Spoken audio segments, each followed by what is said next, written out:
Ó Senhor, rocha minha e redentor meu. Amém, amém, Senhor. Abra mais uma vez a sua Bíblia no Evangelho segundo escreveu São Mateus, capítulo 5, a partir do versículo 14. Mateus, capítulo 5, a partir do verso 14, nós temos a seguinte escritura: Vós sois a luz do mundo. Não se pode esconder a cidade edificada sobre o monte, nem se acende uma candeia para colocá-la debaixo do alqueire, mas no velador, e alumia todos que se encontram na casa. Que assim brilhe também a vossa luz diante dos homens, para que vejam as vossas boas obras e glorifiquem ao vosso Pai que está nos céus. Este é o Evangelho do Senhor. Louvado sejas, ó Cristo. Meus amados, vejam só. Há um tempo atrás, mais ou menos por volta do século XVIII, surgiu lá na Europa um movimento intelectual que buscava gerar na sociedade mudanças econômicas, gerar na sociedade mudanças políticas. Esse movimento buscava gerar mudanças sociais no meio do povo. O nome desse movimento, você pode até já conhecer e saber do que eu estou falando. Ficou conhecido na história como o Iluminismo. E essas pessoas que buscavam essas mudanças na sociedade, essas mudanças que eles tanto queriam alcançar, eles tinham um meio para isso. E eles achavam que o meio para conseguir todas essas mudanças era que a sociedade precisava ser atingida de conhecimento. A disseminação do conhecimento precisava ser colocada no meio do povo. Ou seja, quanto mais as pessoas fossem cultas, quanto mais as pessoas fossem letradas, quanto mais as pessoas fossem eruditas, cheias de conhecimento, sabendo das coisas, essas pessoas acreditavam que se assim fosse, o mundo seria melhor.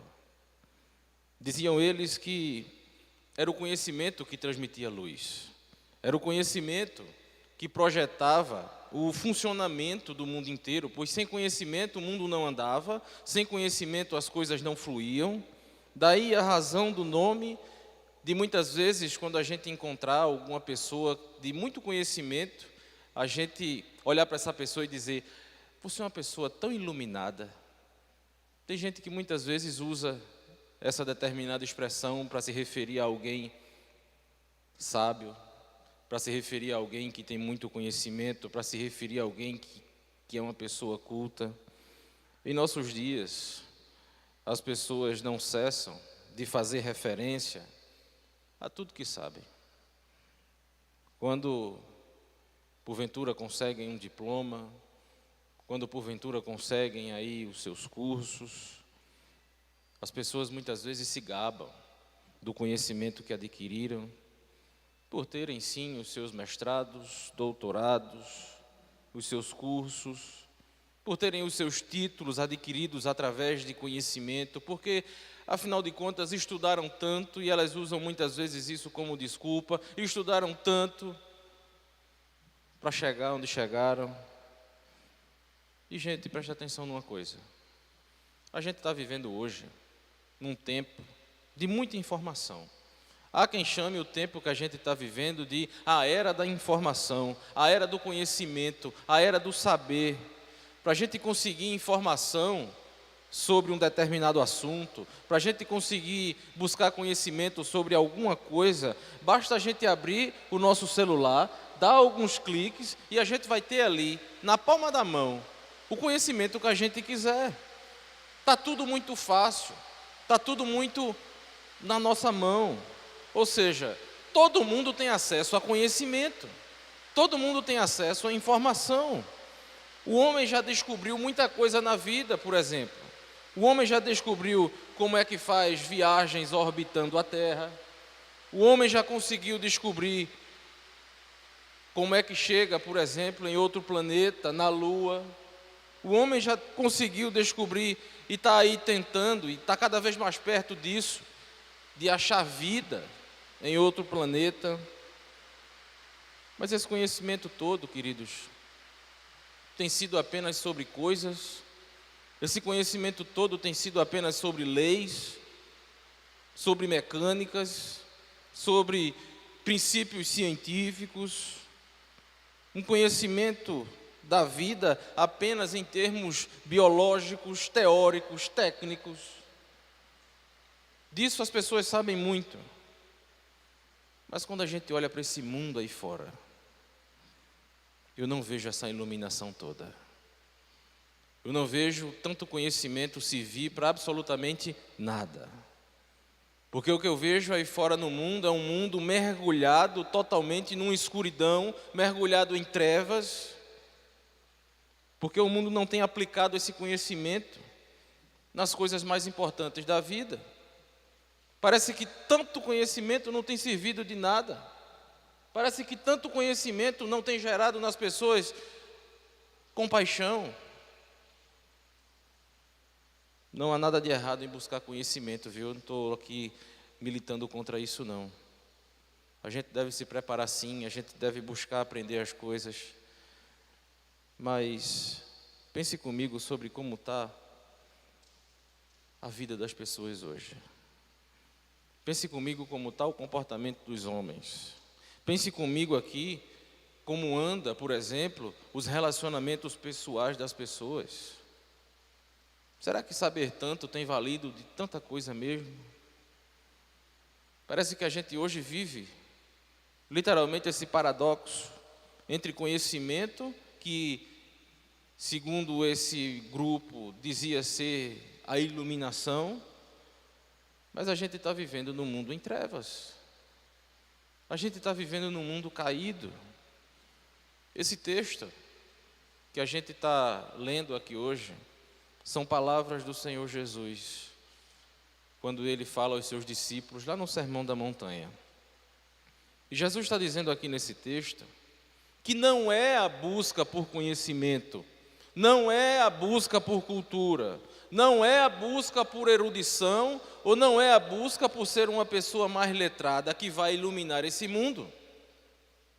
Jesus não está dizendo isso. Sabe o que é que Jesus está dizendo aqui?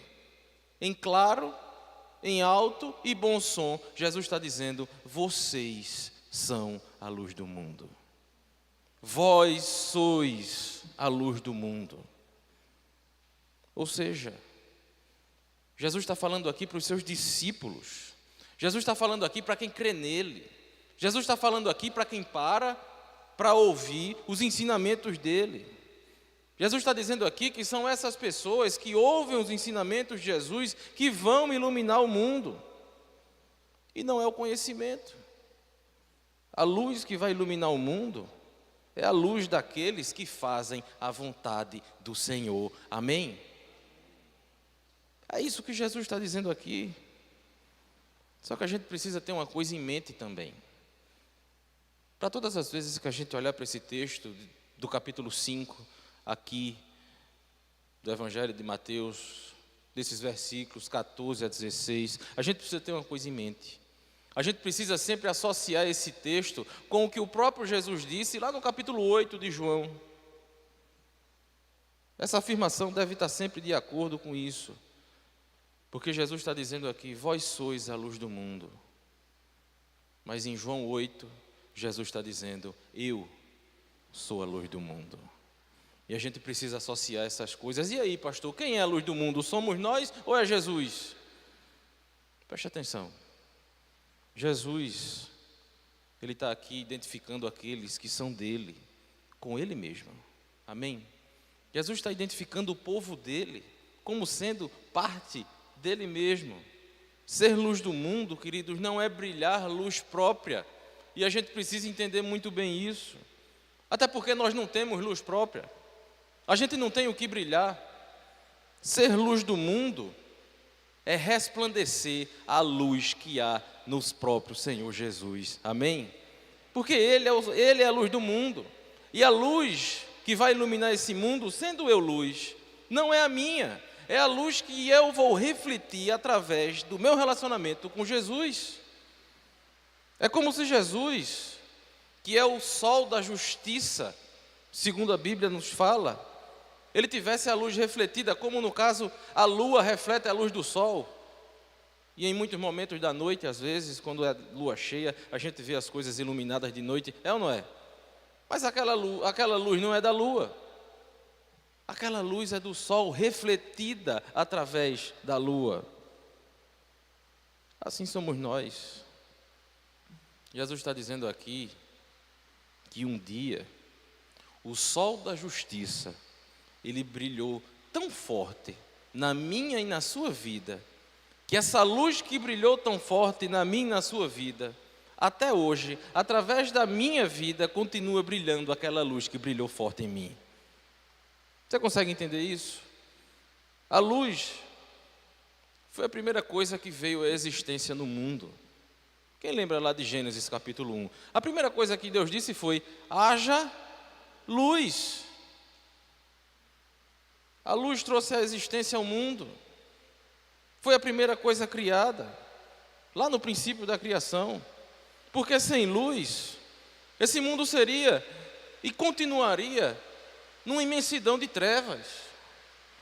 Da mesma maneira, se nós não estivermos resplandecendo a luz do Senhor nesse mundo, esse mundo vai continuar sendo como lá no princípio da criação, quando a palavra ainda não tinha sido dita, quando a ordem de Deus, haja luz, ainda não tinha sido proferida. Esse mundo vai voltar a ser como era na criação, um imenso vazio, mergulhado em trevas. Jesus está dizendo que nós, mesmo que a gente não tenha tanto conhecimento, Jesus está dizendo: olha, mesmo que vocês não sejam tão letrados, mesmo que vocês não, muitas vezes, não busquem por tanto conhecimento, porque muitas vezes é isso que eu escuto das pessoas: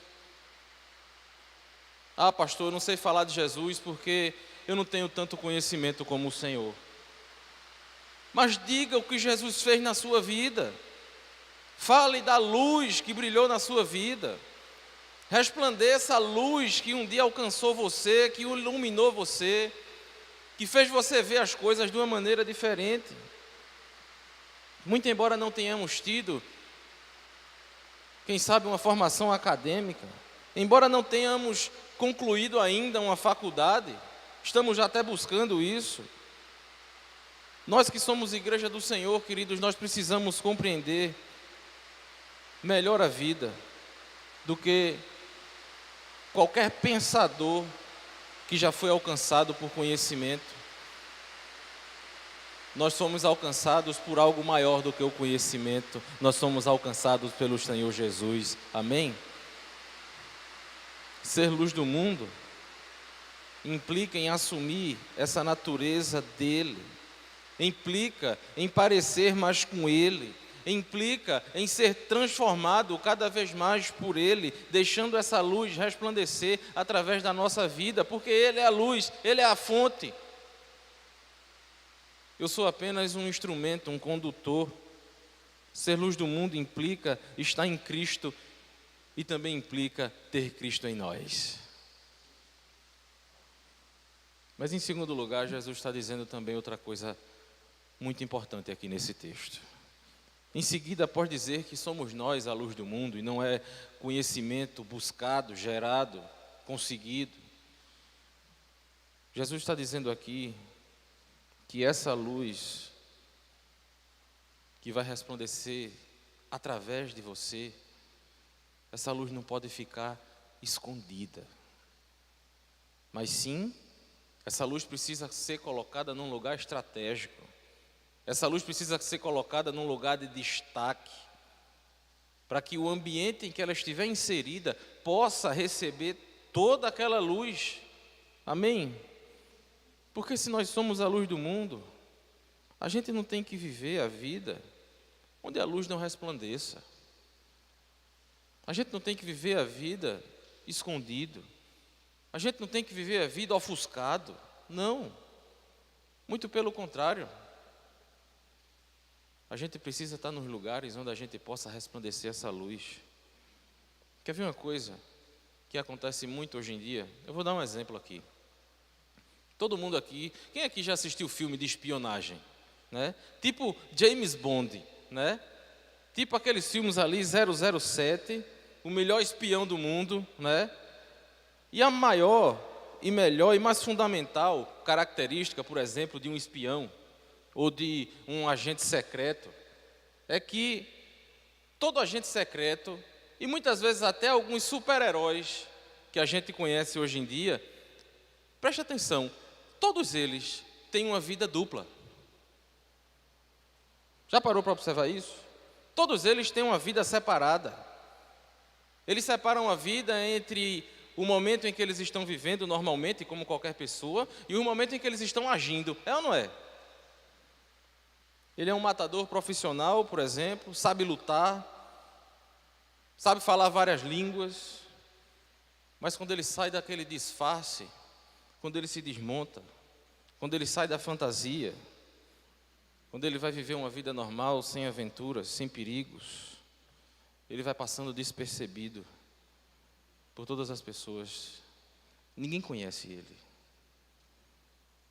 E a triste realidade é quando a gente encontra cristãos vivendo de maneira parecida. Cristãos vivendo assim, como se fossem um agente secreto. Cristão 007. Já parou para observar isso? Parece que levam uma vida dupla. Parece que aquele homem ou aquela mulher que louva a Deus na igreja, que trabalha nos ministérios, que se engaja nos movimentos, parece que quando essa pessoa sai da igreja, ela vive uma vida totalmente diferente. Parece que só é crente quando está na igreja. Parece que só é cristão quando está na igreja. Parece que só serve a Deus quando está no ministério. Basta o culto acabar.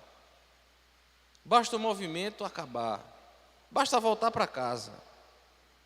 Porque quando está na rua, quando está no trabalho, ou quando está na faculdade, no meio de outros amigos, parece que se transforma em outra pessoa. E olhe que esse é um tipo de comportamento que para quem é cristão não pode se tornar natural, não. Não pode ser algo normal, não. As pessoas hoje em dia parece que tentam dividir a vida em departamentos. Às vezes dizendo até assim, pastor, mas na minha vida secular, né? Se referindo a atividades que desempenham fora da igreja, chamando isso de vida secular. Gente, para quem é cristão de verdade, não existe esse tipo de coisa. Para o cristão, tudo é sagrado. Não importa onde eu esteja, não importa com quem eu esteja. Para o cristão de verdade, ele vai resplandecer a luz de Cristo dentro e fora da igreja. Amém? Não importa. Não importa por onde ele ande, não importa com quem ele se relacione. Esteja onde estiver, fazendo o que estiver fazendo, ele vai resplandecer a luz, ele vai ser luz.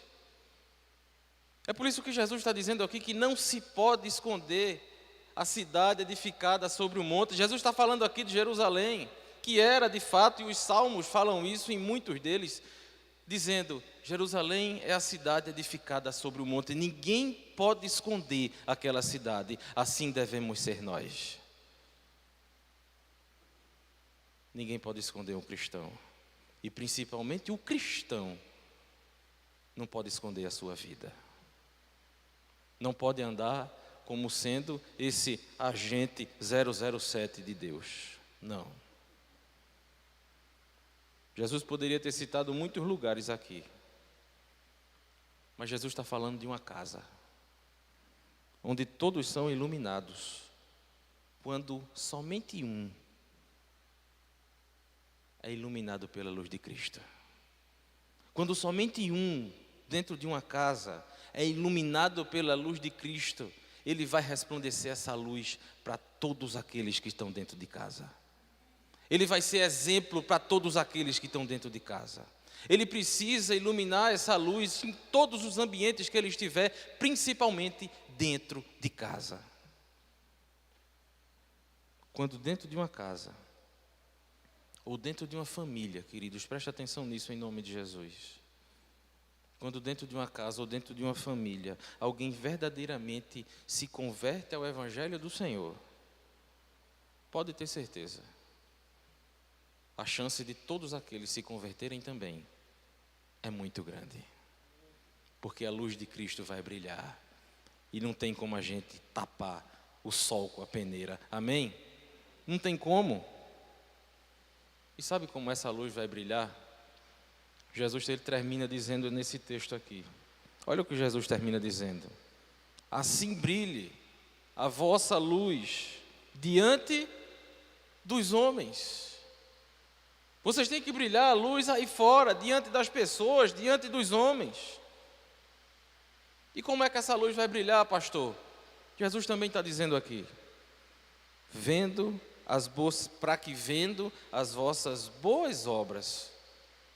Para que vendo a luz brilhando, e essa luz vai brilhar quando a gente estiver manifestando as boas obras de Deus em Cristo. Amém? Foi para isso que a gente foi transportado do reino das trevas para o reino da sua maravilhosa luz. É isso que a Bíblia diz, é isso que a Bíblia nos ensina, é isso que Jesus nos mostra. Jesus está dizendo aqui que serão as nossas boas obras que vai fazer com que essa luz resplandeça. É aquilo que a gente está fazendo, é aquilo que a gente está de fato se empenhando em fazer em prol do reino de Deus. Através do nosso serviço, através da nossa pregação do Evangelho, através do nosso cuidado com as coisas de Deus. Tudo isso vai fazer com que as pessoas olhem para você e vejam a luz de Cristo brilhando na sua vida. Vai fazer a luz do Senhor resplandecer. A gente não tem luz própria. A gente tem a luz de Cristo brilhando através de nós. A gente precisa entender, queridos, de uma vez por todas, que o mundo que a gente está vivendo é um mundo mergulhado em trevas. E eu preciso ser luz do mundo para iluminar esse mundo mergulhado em trevas. E eu queria encerrar fazendo você lembrar daquela parábola. Lembra daquela parábola que Jesus contou, lá no capítulo 25 de Mateus, a parábola das 10 virgens. Quem lembra dessa parábola? Sabe o que é que Jesus está contando ali? Ele fala que das 10, 5 eram sábias, prudentes, e outras eram tolas, nécias. E sabe o que era que fazia 5 serem prudentes e 5 serem nécias? Era exatamente a luz que elas carregavam. Aquelas que não guardaram azeite, para fazer com que a luz continuasse brilhando, elas foram consideradas nécias.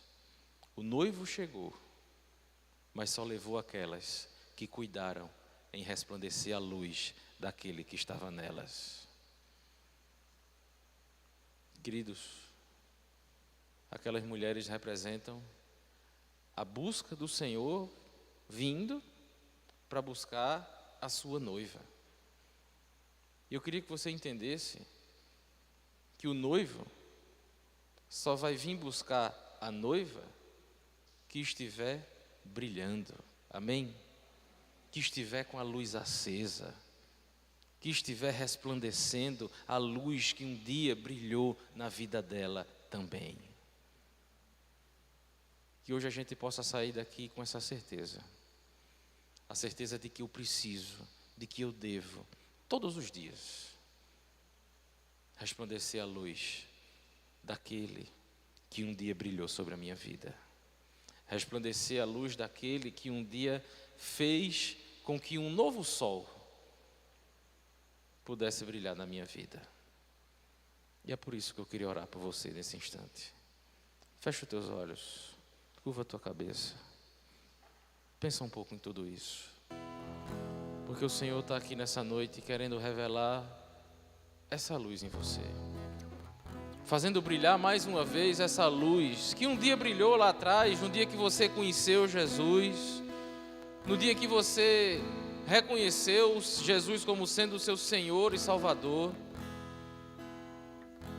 Mas quem sabe durante a caminhada, durante as dificuldades da vida, durante os tropeços, durante as tribulações, as tempestades, por algum motivo essa luz, ela veio a fracar um pouquinho. Por algum motivo essa chama já não está brilhando tanto como brilhava um tempo atrás. E quem sabe não é hoje que o Senhor quer fazer com que essa luz volte a brilhar do jeito que Ele sempre quis. Quem sabe não é hoje que o Senhor está reacendendo isso em você. Quem sabe não é hoje que o Senhor está fazendo com que você queime de novo e ilumine mais de novo, para que as pessoas vejam através de você as vossas boas obras. Olhem para você, olhem a luz que está em você e glorifiquem ao Pai que está nos céus. É por isso que eu quero orar por você, amado Deus e Pai. Obrigado, Senhor Deus, pela Tua palavra que nessa noite vem nos lembrar, Senhor Deus. Nos lembrar que nós vivemos em um mundo de trevas, em um mundo que jaz no maligno, em um mundo de escuridão, Senhor Deus.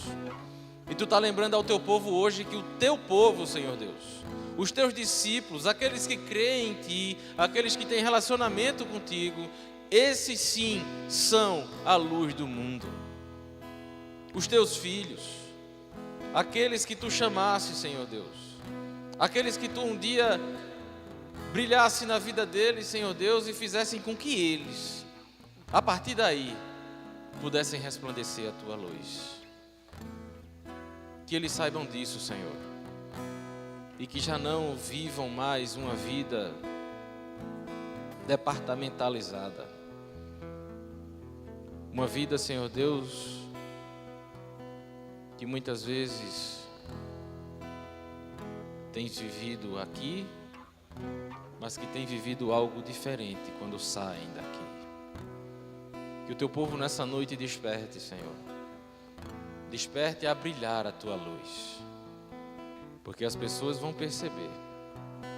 E ao perceberem, vão glorificar o Teu nome. Faz isso, Senhor.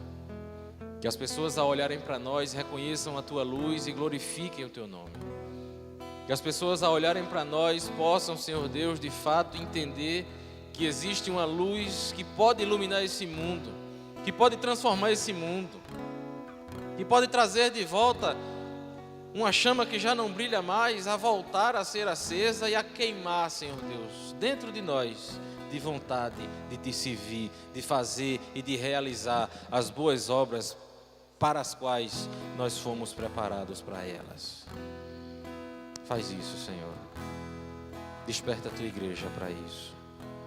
É assim que nós choramos, no nome que está acima de todo nome, no nome santo do Teu Filho Jesus. Amém, Senhor. Amém. E enquanto louvamos, vamos trazer ao altar do Senhor